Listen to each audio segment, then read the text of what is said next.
Hi Jared, hope you're doing fine. Wishing you well in advance for your participation in the Syrian peace talks currently being held in Geneva representing the US government. My first question to you is the opposition umbrella group High Negotiation Committee has demanded an end to the sieges, no more airstrikes on the rebel held areas, release of opposition prisoners. Now, how important it is to engage all the concerned parties without setting any preconditions, as we have seen previous negotiation collapsing on the similar grounds. The parties taking place in the negotiation, the Assad regime and the moderate Syrian opposition, came at the invitation of Staffan de Mistura, the United Nations envoy for the Syrian Oh, process.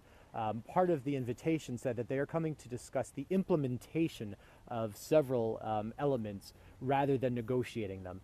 Lifting the siege on Syrian cities in which people are starving, ensuring the access of humanitarian goods and supplies into those areas, and okay. stopping the bombardment while we release women and children from hostage custody are not issues that are up for debate. They're issues that we have to negotiate on how to implement, and that's very Okay. important while we're here in Geneva. The United States is supporting both the National Commission and we're supporting, of course, the process itself. Jed, very important question. What measures have been taken or will be taken to ensure that timely aid for the people of Madaya and also ensure that both government and opposition forces do not politicize this severe humanitarian crisis? One of the top concerns that was mentioned by both the moderate Syrian opposition and Stefan de Mistura was the importance of ending the humanitarian catastrophe.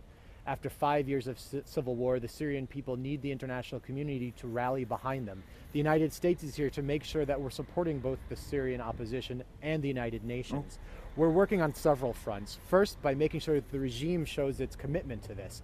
It is not up for debate whether or not they allow for humanitarian assistance to be delivered in all areas of Syria. This is a fundamental principle on in which the invitation to come to Geneva was predicated. So they must comply, and the world is watching the regime to see their willingness to engage on this and how fast it's going to take for them to allow the people of Syria to get food. This is a humanitarian crisis, as Secretary John Kerry said, that we have not seen since World War II, and it's time for it to end. At the same time, the U.S. is working through the ISSG, the International Support Group for Syria, to try and work on the logistics for starting a ceasefire that will allow for greater humanitarian movement, and most importantly, to end the bombardment that is killing innocent civilians inside of Syria. oh. Jared, another decisive shift that took place in this war was the Russian involvement. Now, how big a concern is the Russian assistance to the Syrian government? As I believe it does represent a very tricky scenario for the Obama administration, because US government has also placed a higher priority on defeating IS than on their active support to the moderates. The United States has made its concern over Russia's aerial assaults over Syria. We've expressed this many times. The United States has repeatedly expressed its concern over Russia's aerial assaults of Syria. The United States watches with great alarm when Russia Okay. says that it's attacking Daesh or terrorist locations, but is in fact hitting the very opposition that is struggling for its survival. The United States is working on multiple fronts to try and alleviate the suffering of the Syrian people, who are both caught in between both the ISIS and their jihadist ideology on one side, but the regime on the other side.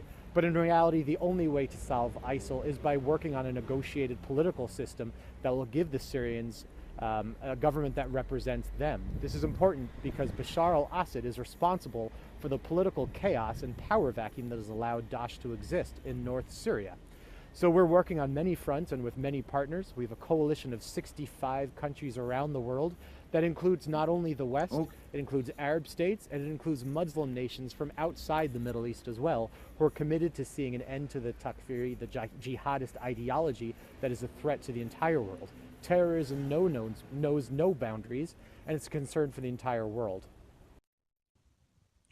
Okay, Jared, let's talk about the Syrian opposition, which itself looks deeply divided, fragmented, and also one of their main backers, like Saudi Arab, insist on nominating their own approved organizations, their own approved groups for the talks. Is that a hurdle towards the ceasefire, any eventual solution to the Syrian crisis? The United States respects the outcome of the Riyadh conference that created the HNC, and we respect the role of Staffan de Mistura to issue the invitations that determine who's participating in the conference here in Geneva itself. Okay. The United States is pleased to see that the HNC does represent Syrians of all confessions, ethnicities, backgrounds, good gender balance as well. It's important to us that the new Syrian government that will be negotiated through a political settlement here in Geneva represents all Syrians. Bashar al-Assad's government does not. It has deprived Syrians of a voice and the ability to represent their own political aspirations, and that's what's most at stake here. But at the end of the day, this is a decision for the Syrian people. The United States government is concerned about representation, but we don't represent and we don't have a voice in determining who comes. This is for the Syrian people and the United Nations to work out. We're comforted that the Riyadh conference has produced a group in the HNC that will represent the interests of all Syrians. Jared, but last but not the least, America itself has been known as the land of opportunity. It's been called the land of immigrants. Now, what is US government's own policy on taking Syrian immigrants? Considering that there is a very strong, considerable opposition, political opposition coming from within America. America's own policy on taking Syrian immigrants, considering there's strong opposition coming from within America. The United States has a proud history of welcoming immigrants, refugees, and visitors from around the world. It is true that in the past couple of years, the world has seen an unprecedented flight of Syrians, of refugees. Largely, this is again the fault of Bashar al-Assad, who has driven people from their own homes and destroyed the very fabric of Syrian society. The United States will never shy from its responsibility to welcome refugees, and in fact, President Obama has spoken to this and has announced that the United States will welcome new amounts of refugees at a level we have not seen before. America's values dictate that we will welcome refugees. In a season of political electioneering, there's much debate over this, but the character of America remains unchanged, and America stands by its values through its actions. We have welcomed Syrian refugees, we have welcomed refugees from around the world, and we will continue to do so. It is our value as an American country and nation to welcome new immigrants into our country. That said, we are concerned about the right of people to go back to the country from which they came.